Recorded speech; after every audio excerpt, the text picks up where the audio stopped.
Entravano in banca di soppiatto affiancando un cliente che veniva minacciato con un taglierino e portato davanti allo sportello per agevolare la consegna del denaro, un modus operandi studiato nei minimi dettagli che ha portato nel giro di 3 mesi a 4 rapine cruente fra il Veneziano, il Rodigino e la provincia di Ferrara per un bottino complessivo di circa 300.000 euro.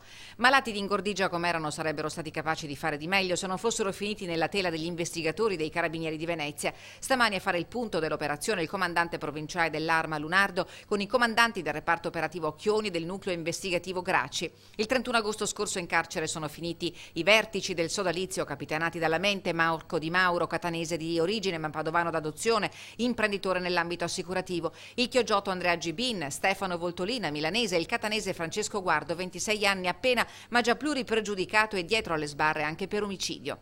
Nella giornata di ieri i carabinieri hanno notificato nel carcere di Padova l'ordine di custodia cautelare a Filippo Sapienza, mentre nel catanese è stato arrestato Angelo Maimone, entrambi definiti trasfertisti. Con questa seconda fase dell'indagine noi siamo riusciti a contestare loro l'associazione per delinquere, quindi individuando esattamente in maniera chiara e delineando i ruoli di ognuno e il pactum sceleris. Le direttive venivano definite fra la Darsena di Chioggia e il Padovano. A dare il là alle indagini le immagini di videosorveglianza della Banca San Biagio del Veneto Orientale di Ceggia. Durante l'operazione sono stati sequestrati conti correnti, auto di lusso e cassette di sicurezza e gli accertamenti non si sono ancora conclusi.